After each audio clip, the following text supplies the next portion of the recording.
আমি আমার মহিলা পেশেন্টদের কাছ থেকে একটা কোয়েরি খুব কমনলি পাই, কি ফেসিয়াল ব্যবহার করব, কতদিন গ্যাপে গ্যাপে আমি ফেসিয়াল করাতে পারি এবং ফেসিয়াল করা আমার স্কিনের জন্য আদৌ ভালো কিনা। আজকের ভিডিওতে তাই আমরা ফেসিয়ালের খুঁটিনাটি ভালো দিক ও খারাপ দিক নিয়ে আলোচনা করব এবং জেনে নেব ফেসিয়াল আপনার স্কিনের জন্য কতটা বেনিফিশিয়াল হতে পারে এবং কখন আপনার ফেসিয়াল করা উচিত নয়।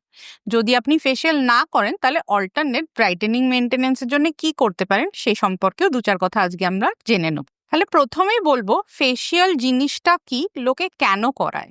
ফেসিয়াল একটি কসমেটিক প্রসিডিওর যা আমাদের ফেসে বা মুখের ওপর করা হয়। ফেসিয়াল প্রসিডিওরটির কিছু বেসিক স্টেপস আছে যা প্রত্যেকটি ফেসিয়ালেই মোটামুটি ফলো করা হয়। যেমন প্রথমে ক্লেনজিং বা মুখ পরিষ্কার করা, তারপরে স্টিম দিয়ে মুখে উত্তাপ দেওয়া, এক্সফোলিয়েশন করানো বা স্কিনের উপরের ডেড সেল লেয়ারকে ঘষে তুলে দেওয়া এবং লাস্টে জেল দিয়ে মাসাজ করে মাস্ক লাগানো। ত্বকে ব্ল্যাকহেডস বা হোয়াইট হেডস থাকলে অনেক সময় ফেসিয়ালের সময় সেগুলিও এক্সট্রাক্ট করে দেওয়া হয়। ফেসিয়াল করলে কি লাভ পাওয়া যায়? সাধারণত বলা হয় ফেসিয়াল করলে আপনার মুখ থেকে ট্যান রিমুভ হবে, আপনার মুখ উজ্জ্বল ও চকচকে লাগবে এবং মেকআপ করার পর মুখের স্কিন অনেকটাই স্মুথ লাগবে। এর ফলে ব্রণ বা অন্য জাতীয় ইনফ্ল্যামেশনও কম হয় বলে দাবি করা হয়। তাহলে প্রথমে আমরা দেখে নেব ফেসিয়ালের সুবিধা কি কি, অর্থাৎ ফেসিয়ালের প্রোজ কি কি। 1 নম্বর, ফেসিয়াল খুব চটজলদি করা যায়। 30 মিনিট থেকে 1 ঘন্টার এই ছোট্ট প্রসিডিওর আপনি যে কোনো সময় করিয়ে নিতে পারেন এবং করার পরে স্কিন সুন্দর চকচকে লাগে বলে এটি খুবই লোভনীয় একটি জিনিস। 2 নম্বর, ফেসিয়াল আজকাল ইউবিকুইটাস, অর্থাৎ খুব সহজেই আশেপাশে অ্যাভেলেবল। আপনি যে কোনো পার্লারে গিয়ে আশেপাশে ফেসিয়াল করাতে পারেন বা ইভেন অনেকে বাড়িতে এসেও ফেসিয়াল করে দিয়ে যায়। অনেকেই ফেসিয়াল করান এই ভেবে যে নিয়মিত ফেসিয়াল করালে মুখের ত্বক ভালো থাকবে এবং বয়সের ছাপ ও ট্যান জাতীয় সমস্যা কম হবে। ফেসিয়াল খুব একটা দামি ট্রিটমেন্ট নয়, অল্প দাম থেকে বেশি দাম বিভিন্ন ধরনের ফেসিয়াল পাওয়া যায়। আপনি আপনার সাধ্য এবং পছন্দ মতো যে কোনো ফেসিয়াল ট্রাই করতে পারেন। 5 নম্বর, ফেসিয়ালে স্কিনের ওপর যে মাসাজটা দেওয়া হয় তাতে অনেকেই খুব রিল্যাক্সড ফিল করেন এবং এই রিল্যাক্সড ফিল পাওয়ার জন্যই তারা ফেসিয়াল করান। পার্লারের দিদিরা যখন বিভিন্ন ধরনের ফেসিয়ালের বিভিন্ন উপকারিতা নিয়ে প্রশংসা করেন এবং বিভিন্ন ধরনের ক্যাচি নাম বলেন, যেমন ধরুন গোল্ড ফেসিয়াল, চকলেট ফেসিয়াল বা ফ্রুট ফেসিয়াল, তখন কিন্তু সত্যিই করতে খুব ইচ্ছা হয়, আমারও হয়। তাহলে ফেসিয়াল করা ক্ষতিকর কখন বা কেন হতে পারে, ফেসিয়ালের কনসগুলি কি, আসুন সেগুলিও জেনে নিই। 1 নম্বর, ফেসিয়ালে ক্লেম করা হলেও কিন্তু আসলে খুব একটা লং টার্ম লাভ পাওয়া যায় না। ফেসিয়ালে যে প্রোডাক্টসগুলি যে স্ট্রেংথে ব্যবহার করা হয় তা কিন্তু স্কিনের খুব একটা ভেতর অবধি ঢুকতে পারে না। তাই উপরে সুপারফিশিয়ালি ব্রাইটেনিং হলেও কিন্তু লং লাস্টিং কোনো এফেক্ট ফেসিয়ালের স্কিনের উপর থাকে না। ট্যান রিমুভাল বা অ্যান্টি এজিং এই জাতীয় প্রসেস কিন্তু খুব বেশি হয় না। 2 নম্বর, ফেসিয়ালে সাধারণত স্কিন টাইপ ও স্কিনের সমস্যা আলাদা করে চেক করা হয় না। একই ফেসিয়াল অলমোস্ট সবাইকে অফার করা হয়। সবার স্কিন যেহেতু সমানভাবে রিয়াক্ট করে না, তাই সমস্ত ফেসিয়ালে সবাই লাভ নাও পেতে পারেন। 3 নম্বর, সেনসিটিভ বা অ্যাকনে প্রোন স্কিনে কিন্তু ফেসিয়ালের সময় অনেক সময় সমস্যা দেখা যায়। এই ধরনের স্কিনে সব ধরনের প্রোডাক্ট স্যুট করে না। যেমন ধরুন জেল দিয়ে বেশি জোরে মাসাজ করলে পোরস ক্লগ হয়ে পিম্পলস বেরোতে পারে। ব্ল্যাকহেডস জোর করে এক্সট্রাক্ট করতে গেলে অনেক সময় সেইগুলিও বেড়ে গিয়ে পিম্পল হয়ে যেতে পারে। স্কিনে ঘষাঘষি করার পর র্যাশ দেখা যেতে পারে। তাই এই ধরনের ত্বকে কিন্তু ফেসিয়াল করার পর অনেক সময় রিয়াকশন দেখা যায়। 4 নম্বর, কিছু কিছু পার্লারে আনহাইজেনিক ইকুইপমেন্ট ব্যবহার করার ফলে কিন্তু আপনার মুখের ত্বকে ইনফেকশন জাতীয় সমস্যা হতে পারে। আমরা খুব কমনলি দেখি মোলাস্কাম বা ওয়ার্টস জাতীয় ভাইরাল ইনফেকশন পার্লারের ইনস্ট্রুমেন্ট থেকে ফেসে হয়েছে। এই ধরনের ইনফেকশন একবার হলে কিন্তু সারাতে খুবই ঝামেলা এবং অনেক দিন সময় লাগে। 5 নম্বর, যেহেতু পার্লারের সব স্টাফ স্কিনের চিকিৎসা সম্পর্কে বেশি ডিটেলসে জানেন না, তাই জন্য যদি ফেসিয়াল করে স্কিনে কোনো রিয়াকশন হয় সব সময় পার্লার প্রোডাক্টস দিয়ে সেটিকে ম্যানেজ করা সম্ভব হয় না। এর ফলে কিন্তু স্কিনে পার্মানেন্ট দাগ বা স্কার জাতীয় সমস্যা হতে পারে, অ্যাকনে ফ্লেয়ার আপসও হতে পারে।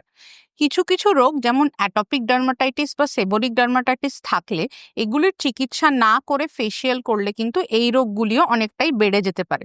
তাই এই ধরনের রোগ থাকলে চিকিৎসা করে স্কিন ঠিক করে তবেই ফেসিয়াল করানো উচিত। তাহলে ভাবছেন ফেসিয়াল জিনিসটা কি আদৌ করানো উচিত? ফেসিয়াল করাবেন কিনা সেই ডিসিশন আমি আপনার হাতেই ছাড়ছি, কিন্তু ফেসিয়াল করার আগে কয়েকটি কথা খেয়াল রাখতে হবে, সেগুলি শুধু আপনি জেনে রাখুন। 1 নম্বর, আপনার স্কিনে যেন ফেসিয়াল করানোর সময় কোনো ইরিটেশন, ইনফ্ল্যামেশন বা ইনফেকশন না থাকে। যদি আপনার ত্বক খুব অ্যাকনে প্রোন, ড্রাই, সেনসিটিভ হয়, সিভিয়ার অ্যাক্টিভ অ্যাকনে থাকে, তবে ফেসিয়াল এড়িয়ে চলুন। এবং আপনার ত্বকে যদি সেই মুহূর্তে কোনো রেডনেস, ইচিং বা ইনফ্ল্যামেশন থাকে, তবে আগে ডাক্তার দেখিয়ে সেটিকে সারিয়ে তারপরেই ফেসিয়াল জাতীয় প্রসিডিওর করান। 2 নম্বর, যখন ফেসিয়াল করাবেন তখন জেন্টল প্রসিডিওর্স ফলো করতে বলবেন। খুব অ্যাগ্রেসিভ ভাবে ঘষে ঘষে ব্ল্যাকহেডস এক্সট্রাকশন করতে বারণ করবেন, বা খুব বেশিক্ষণ ধরে স্টিমিং বা হিট দিতেও বারণ করবেন। এইগুলির ফলে কিন্তু ত্বকে মাইক্রো ইরিটেশন এবং টিয়ার্স হতে পারে, যাতে স্কিন কোয়ালিটি ড্যামেজ হয়ে যেতে পারে। ফিজিক্যাল স্ক্রাব দিয়ে বেশি ঘষাঘষি একদম এড়িয়ে চলবেন। 3 নম্বর, যদি আপনি টেম্পোরারি ব্রাইটেনিং এর জন্য ফেসিয়াল করান, তবে আপনি ভালো রেজাল্ট পেতে পারেন, কারণ এতে ডেড সেলস এক্সফোলিয়েট হয়ে এবং ম্যাসাজের ফলে মুখের রক্ত চলাচল ইমপ্রুভ করে আপনার মুখটি সুন্দর দেখতে লাগতে পারে। তবে মনে রাখবেন, এর থেকে কিন্তু আপনি লং টার্ম কোনো অ্যান্টি এজিং বা অ্যান্টি ট্যানিং বেনিফিটস পাবেন না। সেই জন্য লং টার্ম ইমপ্রুভমেন্টের জন্য ফেসিয়াল করিয়ে লাভ নেই। নতুন নতুন ফেসিয়াল প্রোডাক্টস দিয়ে বেশি এক্সপেরিমেন্ট করবেন না। আপনার স্কিন টাইপ অনুযায়ী কোন ফেসিয়ালটি আপনি স্যুট করে সেটি দেখে নিয়ে আপনি সেই ফেসিয়াল মাঝে মাঝে করাতেই পারেন। ইনফেকশন প্রিভেন্ট করতে হাইজিন এনশিওর করবেন। যারা ফেসিয়াল করছেন তারা যেন নিয়মিত হাত পরিষ্কার রাখেন, নখ কেটে রাখেন, গ্লাভস পরেন, এবং যা ইনস্ট্রুমেন্টস বা ইকুইপমেন্ট আপনার মুখে ব্যবহার করা হবে সেগুলি যেন ভালো করে পরিষ্কার করে নেওয়া হয়, সেটি খেয়াল রাখবেন। যদি আপনি লং টার্ম বেনিফিট চান, তবে ফেসিয়ালের বদলে আপনি আর কি প্রসিডিওর করাতে পারেন যাতে আপনি স্কিনের জন্য ভালো লাভ পাবেন। যদি আপনি নিয়মিত নিজের ত্বকের ভালোভাবে যত্ন করেন, ক্লেনজার, ময়েশ্চারাইজার এবং সানস্ক্রিন লাগান, সানলাইট ও ইউভি লাইট থেকে ভালো করে প্রোটেকশন করেন, তাহলেই আপনার স্কিন কোয়ালিটি অনেকটাই ইমপ্রুভ থাকবে। আপনার ফেসিয়াল জাতীয় জিনিসের প্রয়োজন নাও পড়তে পারে। ত্বক ইরিটেটেড বা সেনসিটিভ থাকলে ফেসিয়াল না করিয়ে ডাক্তার দেখিয়ে প্রপার ওষুধ ব্যবহার করুন। প্রয়োজন মতো অ্যাক্টিভ উপাদান নিজের স্কিন কেয়ারে যোগ করুন, যেমন ট্যানিং রুখতে ভিটামিন সি বা অ্যান্টি এজিং এর জন্য রেটিনল ও পেপটাইডস প্রোডাক্ট ব্যবহার করতে পারেন।